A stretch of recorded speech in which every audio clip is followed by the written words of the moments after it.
So, hello everyone. In today's lecture, let's understand what is Atwood's machine. Atwood's machine क्या होता है वो देखते हैं, उसके ऊपर क्या क्वेश्चन पूछे जाते हैं उसकी हम बात करेंगे। Atwood's मशीन कुछ नहीं होता है, एक पुली और उसके ऊपर दो ब्लॉक्स बाय स्ट्रिंग अटैच होते हैं। इस टाइप के मशीन को हम कहते हैं Atwood's मशीन।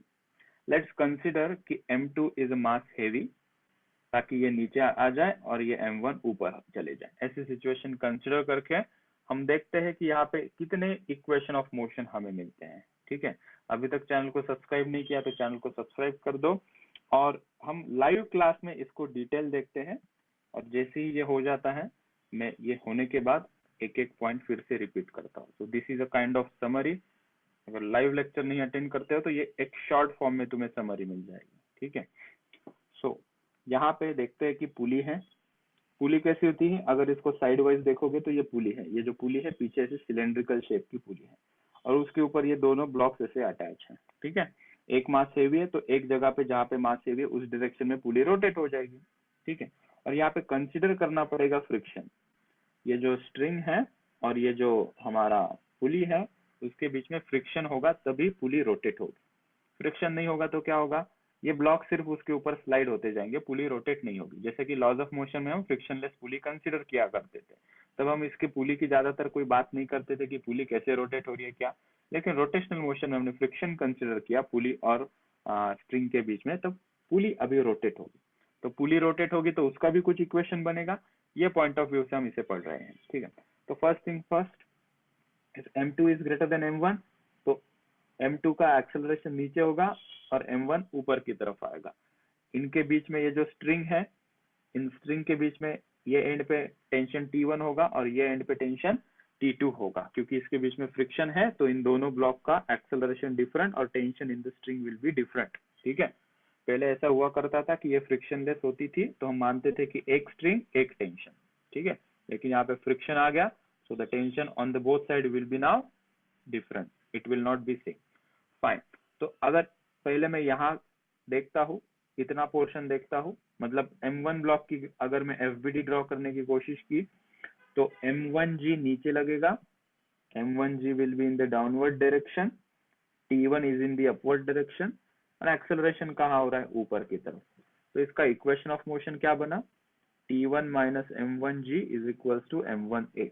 आई होप तुम लोगों को इक्वेशन ऑफ मोशन निकालना अभी तक तो आ गया होगा। इस M2 ब्लॉक की FBD हमने निकाली, M2G नीचे, T2 ऊपर, एक्सेलरेशन नीचे। सो M2G minus T2 is equals to M2A। This is equation 1, this is equation 2। अच्छा, अभी और एक इक्वेशन यहाँ से मिलेगा, ये जो पुली रोटेट होगी उसका एक इक्वेशन मिलेगा। ठीक है, तो ये यहाँ पे मैंने सेपरेटली डायग्राम निकाली है पुली की। पुली रोटेट होगी, पुली को कौन रोटेट कर रहा है? The friction between the string and the pulley, right? And because this T1 and T2 forces are acting on it, it will rotate. ठीक है, हमने यहाँ पे M2 मास बिगर माना है, मतलब T2 बड़ा होगा तो इस डायरेक्शन में फोर्स ज्यादा है, तो ये वाला रोटेशन जो क्रिएट होगा बिकॉज ऑफ T2, उसी के कारण बॉडी यहाँ पे क्लॉकवाइज रोटेट होगी। So there are two forces are acting on the pulley, तो जो टॉर्क प्रोड्यूस होगा उसका इक्वेशन कैसे लिखेंगे? तो हमें टॉर्क के दो फॉर्मूले पता है। Torque is nothing but moment of inertia into angular acceleration alpha. ठीक है, और टॉर्क का दूसरा फॉर्मूला पता है हमें, फोर्स इनटू परपेंडिकुलर डिस्टेंस। तो आई इंटू अल्फा वाला फॉर्मूला लिख लिया। दूसरा फॉर्मूला हमें मिलेगा force into perpendicular distance. So T2 into perpendicular distance, axis of rotation से कितना है? R। So T2 into R, body कैसे रोटेट हो रही है? Clockwise, because of T2 force. T1 into perpendicular distance is again R, minus लिया है because it is trying to rotate the body in anti clockwise direction, लेकिन body कहाँ rotate हो रही है? क्लॉकवाइज डायरेक्शन में, इसलिए इसको प्लस लिया, इसको माइनस लिया। So net torque T2 minus R minus T1 into R। ठीक है, फाइन। तो इन दोनों इक्वेशन को कंबाइन कर देते हैं, तो I alpha is equals to T2R minus T1R। So यहाँ पे देखो हमारे पास तीन इक्वेशंस बन गए हैं। ये वाला एक equation, this is second equation, और रोटेशन से ये तीसरा इक्वेशन। इन तीनों इक्वेशन को हमने यहाँ पे लिख लिया। And now the question can be asked in various flavours, like कि यहाँ पे मैंने एक सैंपल लिया है, what is the acceleration of this block So we can easily manipulate these three equations by simultaneously solving. And I'm keeping this as your homework assignment कि इन तीनों को solve करो and come to this conclusion. Acceleration is equals to m2 minus m1 upon this number into g. ठीक है. Now to understand it clearly, let's consider one example. इस example को video pause करके तुम पढ़ सकते हो. इतना बड़ा डेटा गिवन है, मैं समराइज करके नीचे इसका इंफॉर्मेशन बताता हूँ कि क्या गिवन डेटा है. यहाँ पे हमारे पास एक सिलेंडर दिख रहा है. दिस इज अ सिलेंडर और सिलेंडर से स्ट्रिंग अटैच है. ठीक है, इस स्ट्रिंग को हमने सिलेंडर के ऊपर ऐसा रैप किया है. ठीक है, और रैप करके ऐसे पकड़ के रखा. जैसे ही सिलेंडर को छोड़ देंगे, सिलेंडर अनवाइंड होके नीचे आएगा. ठीक है, रस्सी अनफोल्ड होगी, सिलेंडर नीचे आएगा. हमें पूछा है find the acceleration of the following cylinder and tension in the string. ये सिलेंडर कितने एक्सेलरेशन से नीचे आएगा और ये रस्सी का टेंशन टी कितना होगा, ये पूछा है हमें. ठीक है, तो यहाँ पे हम सिलेंडर की एफबीडी निकालते हैं.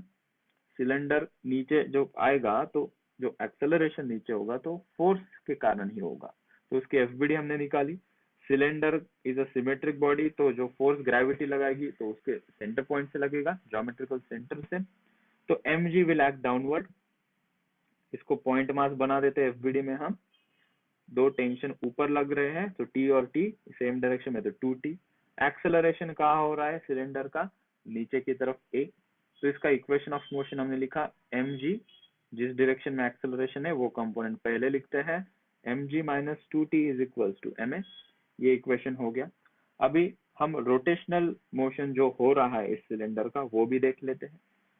So torque is equals to I alpha and torque is equals to force into perpendicular distance. These are the two general formulas we should know. Left hand side, that is I alpha, must be equals to torque produced by these two forces. किसने torque produce किया, इन दोनों forces ने torque produce किया. ठीक है, so T into perpendicular distance axis of rotation से कितना होगा, which is equals to radius. So T into R, same direction में रोटेट कर रहा है और ये भी टेंशन सेम डायरेक्शन में रोटेट करेगा बॉडी को. ठीक है, सो लेट्स से कि these two tensions are trying to spin the cylinder in this direction. If you see from here, तो ये कौन सा डायरेक्शन होगा, ये होगा anti clockwise. so both tensions are producing the same rotation in the same direction. so T into R plus T into R हमने यहाँ पे लिखा. ठीक है, तो I alpha is equals to 2TR, ये इक्वेशन मिला. नाउ क्वेश्चन अराइजेस कि यहाँ पे सिलेंडर का मोमेंट ऑफ इनर्शिया कितना लिखेंगे. जो डिस्क होती है, डिस्क का सेंट्रल एक्सिस के अबाउट मोमेंट ऑफ इनर्शिया होता है mr²/2. वैसे ही कॉन्सेंट्रिक डिस्क से ही सिलेंडर बनता है, ऐसा इमेजिन अगर करते हैं, और उसी का मोमेंट ऑफ इनर्शिया सिलेंडर का होता है mr²/2, जो कि हमारी डिस्क का होता है.